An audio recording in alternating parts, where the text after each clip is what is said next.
Functions, sets, relations, functions का third topic.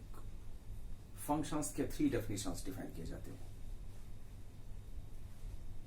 अब वही स्टूडेंट्स जिन्होंने इससे पीछे का वीडियो नहीं देखा है, जो रिलेशंस नहीं जानते हैं, 2 मिनट के लिए उन्हें रिलेशंस बता दिया जाए, फिर इस वीडियो के साथ वो कनेक्ट हो जाएंगे और फंक्शंस वर्ड उनके समझ में आ जाएगा। और जो स्टूडेंट्स पहले से रिलेशंस पढ़ चुके हैं उन्हें समझने में कोई दिक्कत नहीं होगी।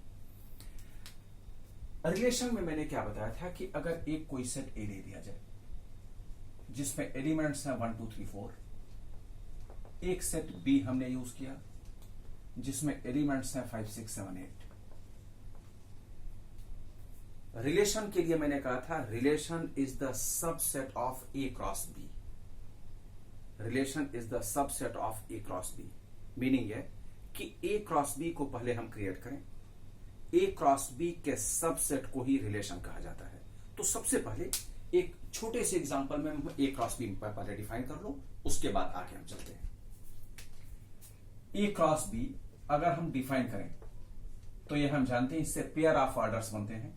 पेयर ऑफ ऑर्डर्स जो बनेंगे वह इस तरह से बनेंगे, 1 का 5 से multiplication, meaning pair of order में 1 5 लिख लेंगे, 1 6 1 7 1 8 2 6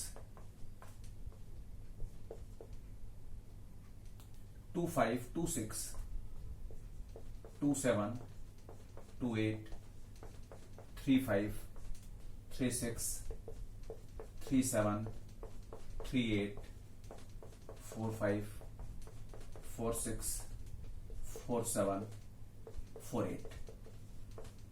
this is pair of orders. Relation क्या होता है?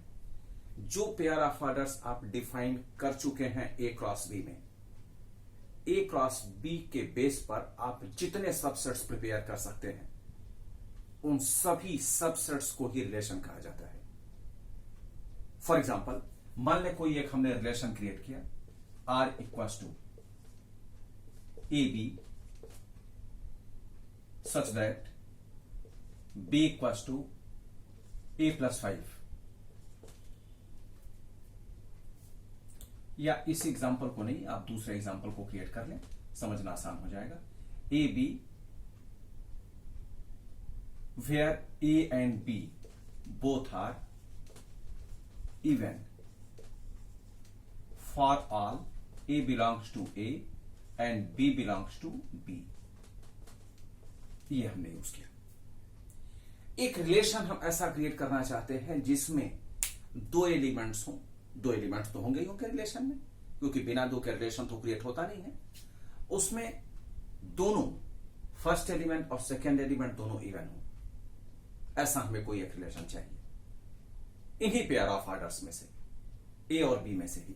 तो अगर हम इसका एग्जांपल यूज करें तो पहला क्या होगा, दोनों इवन होने चाहिए। पहला होगा 2 6, दूसरा क्या हो सकता है 2 8, नेक्स्ट क्या हो सकता है 4 6, नेक्स्ट क्या हो सकता है 4 8। ये एक रिलेशन बन गया। वो रिलेशन क्या है, इस स्टेटमेंट के बेस पर हमने रिलेशन बनाया। रिलेशन बहुत सारे बनाए जा सकते थे। अगर मैं ये कहता A and B both are odd तब भी बनाए जा सकते हैं, एक इवन एक ऑड तब भी बनाए जा सकते हैं, एक वैल्यू कोई भी दूसरा परफेक्ट स्क्वायर तब भी बनाए जा सकते थे, बहुत सारे। और इसका मैंने एक आंसर दिया था कि कितने रिलेशंस बनाए जा सकते हैं। इसके लिए स्टेटमेंट ये बनता है कि अगर फर्स्ट एलिमेंट में, फर्स्ट सेट में P एलिमेंट्स हैं और B सेट में Q एलिमेंट्स हैं, तो टोटल जो रिलेशंस बनते हैं वह होता है 2 raised power PQ। तो अगर एग्जांपल हमने यही लिया है जिसमें A सेट में 4 एलिमेंट्स हैं, B सेट में भी 4 एलिमेंट्स हैं, तो 4 into 4 meaning 2 raised power 16 relations बनाए जा सकते हैं। मैंने यह भी कहा था कि 2 raised power 16 रिलेशंस आपके लिए भी और मेरे लिए ना ही समझना ना ही बताना आसान है। किसी के लिए भी बताना आसान नहीं है, ये इम्पॉसिबल है, बताए नहीं जा सकते। तो रिलेशंस में कुछ एक रिलेशंस हमने पढ़ा था जिसमें हम रिफ्लेक्सिव, आइडेंटिटी, ट्रांजिटिव, सिमेट्रिक, ऐसे कुछ रिलेशंस को डिफाइन किया था। चलिए, ये था लास्ट क्लास में जो आपको वीडियो बताया गया था उसके कुछ स्टेप्स। अब हम देखते हैं फंक्शन की डेफिनेशन। देखिए, फंक्शन के 3 डेफिनेशंस डिफाइन किए जाते हैं। पहले डेफिनेशन में हम कहते हैं फंक्शन रिलेशन ही होता है। Function is also relation. Function is also relation in which no two, मैं स्टेटमेंट डेफिनेशन लिख दे रहा हूं। Function is also relation, function is a relation लिखें, in which no two ordered pair, no two ordered pair have the same first element, have the same first element। एक तो definition ये है। इसी डेफिनेशन को मॉडिफाई किया गया। एक दूसरा डेफिनेशन इसी के बेस पर बताया गया, वह है each element of set A, each element of set A has one and only one image, one and only one image in set B। दूसरे डेफिनेशन को ये बताया गया। दोनों की मीनिंग एक ही है। एक एग्जांपल से दोनों डेफिनेशंस को मैच करेंगे और ये भी फिर आपको बताया जाएगा कि ये रिलेशन से डिफर क्यों है और रिलेशन से कैसे कनेक्ट होता है। इसीलिए मैंने ये रिलेशन का एक छोटा सा एग्जांपल लिया है। जैसे मान ले मैंने कोई ये आप A cross B pair of orders बना चुके हैं, ये रिलेशन ही है। मान ले मैंने कोई एक फंक्शन कहा F such that A B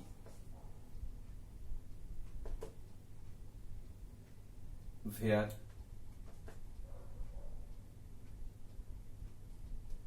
b belongs to या b equals to a plus 5 for all a belongs to a and b belongs to b।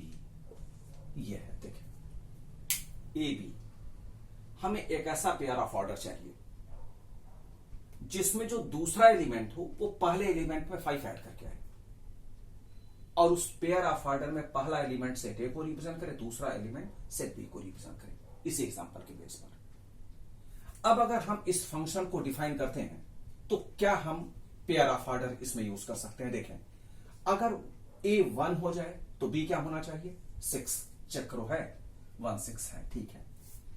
दूसरा क्या हो सकता है, अगर ए 2 हो जाए, क्योंकि ए यही तो है 1 2 3 4। अगर ए 2 हो जाए तो बी क्या होना चाहिए, 7। चेक करें, है। अगर ए 3 हो जाए तो बी क्या होना चाहिए, 8। चेक करें, है। अगर ए 4 हो जाए तो बी क्या होना चाहिए, 9। चेक करें, है, नहीं है, क्योंकि बी सेट में तो केवल 8 तक के ही एलिमेंट्स हैं।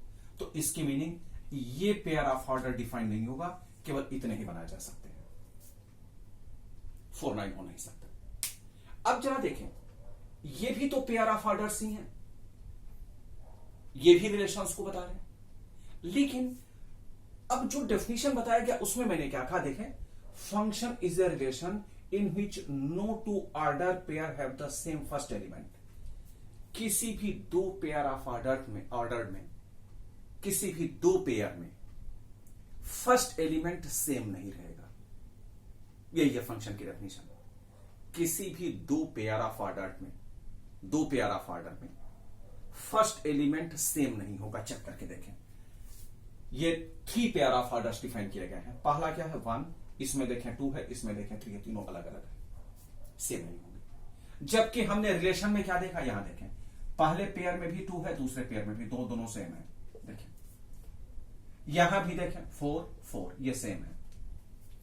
ये चीजें रिलेशन में पॉसिबल है, हो सकती हैं, लेकिन फंक्शन में यह पॉसिबल नहीं है। फंक्शन में जितने पे आप पेयर ऑफ ऑर्डर डिफाइन करें, पेयर ऑफ ऑर्डर्स जितने डिफाइन करते हैं, उसमें किसी भी पेयर ऑफ ऑर्डर में फर्स्ट एलिमेंट सेम नहीं होगा, और अगर फर्स्ट एलिमेंट सेम हो गया तो वह फंक्शन को नहीं रिलेशन को डिफाइन करेगा। यह डिफरेंस है रिलेशंस और फंक्शन में। अब जरा इस दूसरे सेट को, दूसरे डेफिनेशन को देखें। Each element of set A has one and only one image in P.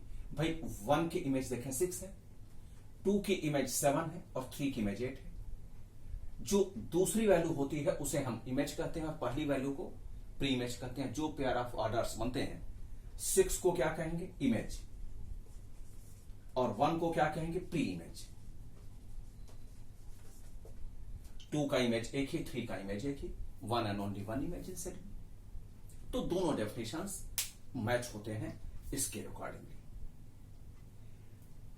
Functions के बहुत सारे टाइप्स डिफाइन किए जाते हैं। फंक्शन की एक और भी डेफिनेशन है, हम उसे भी आगे देखेंगे। लेकिन अभी हम क्योंकि सेट्स, रिलेशंस, फंक्शंस में रिलेशंस के आगे का पार्ट ही फंक्शन कंटिन्यू कर रहे हैं, इसलिए अभी हम इसी डेफिनेशन को लेकर चलते हैं। फंक्शंस में जो very very important functions define किए जाते हैं वह है one functions, many one functions और ऑन टू फंक्शंस। इसके बाद आपको बताया जाएगा composite function, even function, odd functions, ये सारे बताए जाएंगे। तो हम पहले फंक्शन की तरफ चलते हैं, वन फंक्शन, जिसे इंजेक्टिव फंक्शन भी कहा जाता है।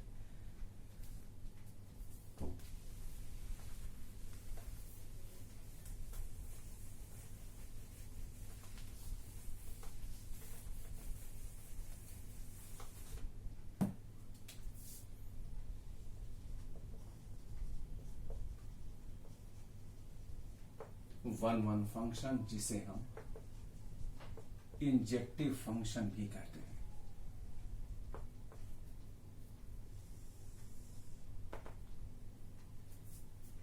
इसकी डेफिनेशन एक बार लिख लें, उसके बाद इसे एक्सप्लेन किया जाए। डेफिनेशन यह है,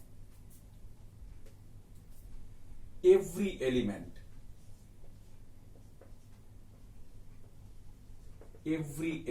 in domain has one and only one image.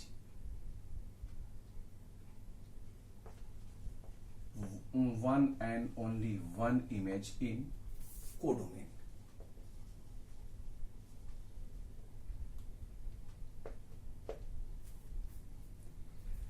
Functions को बेसिकली हम मैपिंग से अगर देखें तो और अच्छी तरह से इसे डिफाइन किया जा सकता है और अच्छी तरह से समझा जा सकता है। तो मैपिंग के एक एग्जांपल को लेते हैं और उसी बेस पर ये डेफिनेशन को डिफाइन करते हैं। मान लें हमने ये लिया है x और ये हमने लिया है y, और ये फंक्शन का जो टाइप है वह y = fx आप कह दें, या y और x का रिलेशन बना दें, चॉइस आपकी है, किसी को भी यूज कर सकते हैं। जो x वेरिएबल में यूज किए गए हैं एलिमेंट्स हैं वह 1 2 3 4, और इसमें जो यूज किए गए हैं वो हैं 1 2 3 4 5 6, और फंक्शन का जो टाइप है वह है y = fx आप लिखें या y = 2x लिखें, बात एक ही है, दोनों में कोई डिफरेंस नहीं है। y x के फॉर्म में डिफाइन हो रहा है और 2x के साथ डिफाइन हो रहा है। तो अब जरा इसकी मैपिंग हम बनाते हैं, क्या होनी चाहिए मैपिंग जरा देखें। फंक्शन यह है, इसको हम इस तरह से भी इंडिकेट कर सकते हैं, f x → y, ये भी सेम मीनिंग है। अब अगर y = 2x है और फंक्शन इस फॉर्म में दिया गया है, तो y = 2x में अगर x 1 होता है तो y क्या होना चाहिए? 2। अगर ये 2 है, एक मिनट, ये हमने कम लिया है, थोड़ा सा इसे और बढ़ा दिया जाए, 4 5 6 7 8, चलिए जी। तो x अगर 2 है तो y क्या होना चाहिए? 4, इस फंक्शन की कंडीशन के अकॉर्डिंगली। अगर x 3 है तो y क्या होना चाहिए? 6। अगर x 4 है तो y क्या होना चाहिए? 8। यह है मैपिंग इस फंक्शन की। अब जरा देखें कि ये क्या वन वन फंक्शन है? वन वन फंक्शन के डेफिनेशन को अगर देखें, every element of domain has one and only one image in codomain. ध्यान दें, ये डोमेन और कोडोमेन क्या होते हैं, ये हम जानते हैं कि जो मैपिंग होती है या जो पेयर ऑफ ऑर्डर्स डिफाइन किए जाते हैं, उसमें फर्स्ट वैल्यू डोमेन की होती है, सेकेंड वैल्यू रेंज की या कोडोमेन की होती है। अभी मैं इसमें डिफरेंस भी क्लियर कर दे रहा हूं, जरा ध्यान दें। यह कंप्लीट एक सेट है जो एक्स से नोट किया जा रहा है, यह कंप्लीट वाई है। वाई की कंप्लीट इंफॉर्मेशन को कोडोमेन कहा जाता है। इसको मैंने एक्सप्लेन भी इसके पहले वीडियो में कर दिया है, इसे कोडोमेन कहेंगे। लेकिन अगर हम कोडोमेन के कुछ एलिमेंट्स को डोमेन के साथ लिखते हैं तो उसे रेंज कहते हैं। माइनर डिफरेंस है, बहुत सारे स्टूडेंट्स डिफरेंस ही नहीं कर पाते। ये डोमेन है, ये डोमेन से ये कोडोमेन। ध्यान दें, ये डोमेन और ये कोडोमेन। कोडोमेन अगर मैंने ये लिखा है, ध्यान दें, 1 2 2 4 3 6 4 8, इसमें सभी पेयर ऑफ ऑर्डर्स के फर्स्ट एलिमेंट को डोमेन्स कहा जाएगा। डोमेन्स हो गया 1 2 3 4, और रेंज अगर पूछा जाए तो रेंज हो गया 2 4 6 8। ये रेंज है। क्यों? क्योंकि ये डोमेन्स के साथ डिफाइन हुआ है। लेकिन जो complete observations, complete set define किया जाता है, इसे कोडोमेन कहा जाता है। और कोडोमेन के कुछ एलिमेंट्स को अगर हम डोमेन्स के साथ डिफाइन करते हैं तो उसे हम रेंज कहते हैं। यह डिफरेंस होता है। अगर सारे एलिमेंट्स हम डोमेन्स के और कोडोमेन्स के ले लेते, मान लें यहां 1 2 3 4 है और यहां केवल 2 4 6 8 है, जरा ध्यान दें, तो इस 2 4 6 8 को हम रेंज भी कह सकते हैं, कोडोमेन्स भी कह सकते हैं। दोनों से फिर सेम हो जाएंगे। यहां अभी ये डिफर है, ये रेंज है, ये कंप्लीट सेट कोडोमेन्स कहा जाता है। ये दोनों में डिफरेंस होता है। अच्छा, आगे देखें। तो अब अगर इस कंडीशन को देखें, every element in domains have one and only one image in codomain. इसकी मीनिंग देखें, 1 की इमेज 2, 2 की इमेज 4, 3 की इमेज 6, 4 की इमेज 8। डोमेन्स में जितने एलिमेंट्स हैं, डोमेन में जितने एलिमेंट्स हैं, सभी की एक एक इमेज इसमें है ही। एक एक इमेज होनी ही चाहिए स्ट्रिक्टली। ध्यान दें, 1 एंड ओनली, 1 से अधिक नहीं होनी चाहिए, लेकिन एक होना ही चाहिए। ऐसा कभी नहीं होना चाहिए कि यहां 1 2 3 4 5 हो और 5 की कोई यहां इमेज ना हो, तो ये 1 1 फंक्शन नहीं कहा जाएगा। 1 1 उस केस में ही कहा जाएगा कि इस फर्स्ट सेट में जितने एलिमेंट्स हों, उन सभी की एक एक इमेज होनी ही चाहिए। हम इसे 1 1 फंक्शन कहते हैं। अगर आप चाहें तो इसे और अच्छी तरह समझने के लिए ये लगा सकते हैं।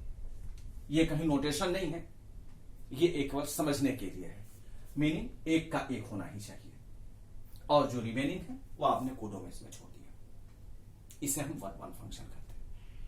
मैपिंग से समझना आसान होता है, इसलिए यह क्लियर करें। इसी बेस पर डेफिनेशन यह सेटिस्फाई हो जाता है। नेक्स्ट आता है मेनी वन।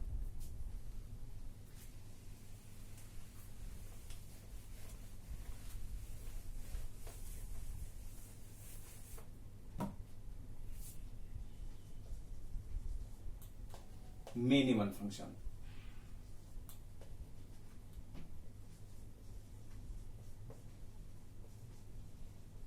इसका कोई दूसरा नाम नहीं है।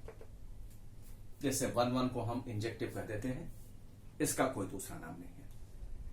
मेनी वन क्या है? मेनी वन में जो फर्स्ट सेट आप डिफाइन करें, जिसे हम डोमेन्स कहते हैं, उसमें कई एलिमेंट्स के एक ही इमेज हो। मेनी वन जैसा इसका नाम है, बहुत सारे एलिमेंट्स का इमेज एक ही हो। फॉर एग्जाम्पल, मान ली कोई एक फंक्शन हमने डिफाइन किया है, y equals to F X, and condition जो दी गई है y equals to X square की, इस कंडीशन के बेस पर। और जो मैपिंग हमने डिफाइन किया, वो मैपिंग इस तरह से डिफाइन किया है, ये x है, ये y है, इसमें हमने डिफाइन किया -1 -2 0 1 2, यहां हमने कर दिया 0 1 2 3 4। ये देखें। अब अगर इस फंक्शन के कंडीशन के अकॉर्डिंगली देखें, -1 की इमेज क्या है? 1। -2 की इमेज क्या है? स्क्वायर होनी चाहिए, ध्यान दें। y जो बनेगा वह x का स्क्वायर बनेगा, तो -2 का स्क्वायर क्या बनेगा? 4। ठीक है। 0 की इमेज क्या बनेगी इस फंक्शन के कंडीशन के अकॉर्डिंगली? 0। 1 की इमेज क्या बनेगी? 1, क्योंकि 1 का स्क्वायर तो 1 ही आएगा ना। 2 की इमेज क्या बनेगी? x स्क्वायर, 2 का स्क्वायर 4 ही रहेगा। देखिए जरा से, -1 की इमेज भी 1 है और 1 की इमेज भी 1 है, 2 की एक ही इमेज बने, मेनी 1, बहुत सारे डोमेन्स का एक ही रेंज हो। -2 की इमेज भी 4 है, 2 की इमेज भी 4 है, 0 की एक ही इमेज है। मीनिंग है कि जो फर्स्ट सेट आप डिफाइन करें उसमें बहुत सारे एलिमेंट्स के इमेज एक ही बने, इसे हम मेनी 1 कहते हैं। इसको इस साइन से भी समझा जा सकता है, मेनी 1, बहुत सारे का एक ही। देखें, 2 का हमने एक कर दिया। ये केवल नोटेशन नहीं है, ये समझने का केवल ट्रिक है, इसे मेनी 1 कहा जाता है। नेक्स्ट फंक्शन का जो टाइप आता है वह है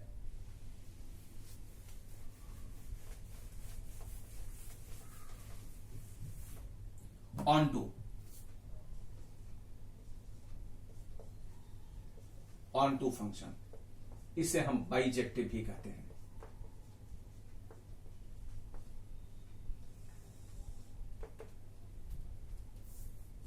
डेफिनेशन लिखें, उसके बाद समझें, आसान हो जाएगा समझना।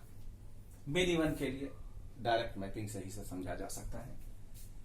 If the function is such that your function is in the form of x tends to y is said to be onto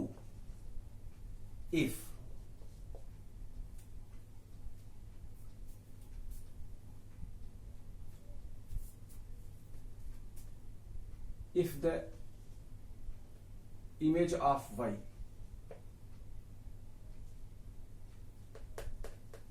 if, ये लिखें और अच्छी तरह से क्लियर होगा, if each element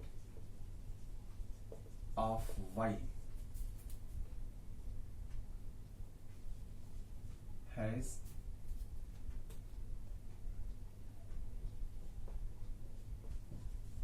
image of x। देखिए ध्यान से, if the function is in the form of x tends to y is said to be onto if each element of y has image of x। meaning, समझें, अगर function x tends to y define हो रहा है तो जो y set में elements हों वो स्ट्रिक्टली x के कहीं ना कहीं इमेज होनी ही चाहिए। वो उसमें जो एलिमेंट्स लिखे जाएं वो x के किसी ना किसी के इमेज होनी ही चाहिए। एक एग्जांपल से समझें, मान लें हमने कोई एक फंक्शन लिया y इक्वल्स टू fx और कंडीशन लगा दिया y equals to 2x। x यहां लिखा, यहां y लिख दिया,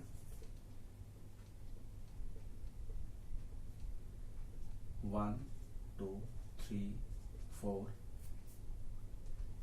5, 1 2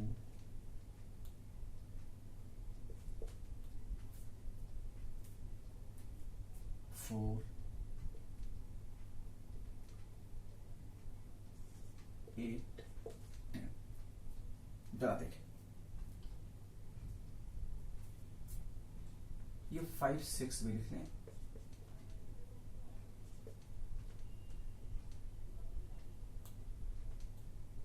से भी क्लियर हो जाएगा। चलिए देखिए, अगर फंक्शन यह है y इक्वल्स टू 2x, 1 की इमेज क्या है? 1।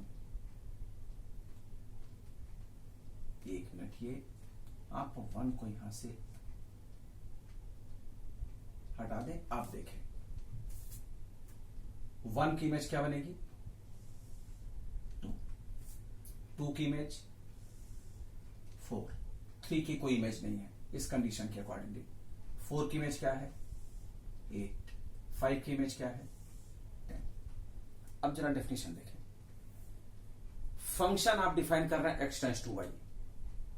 जो y सेट में एलिमेंट्स आप लिख रहे हैं वह x की वह इमेज होनी ही चाहिए, वह किसी ना किसी एलिमेंट के इमेज होने ही चाहिए। ये ठीक उसी तरह से है जिस तरह से 1 1 का उल्टा कर दें। 1 1 में क्या था कि x सेट में आप जो एलिमेंट्स लिख रहे थे उसकी कोई ना कोई इमेज होनी ही चाहिए।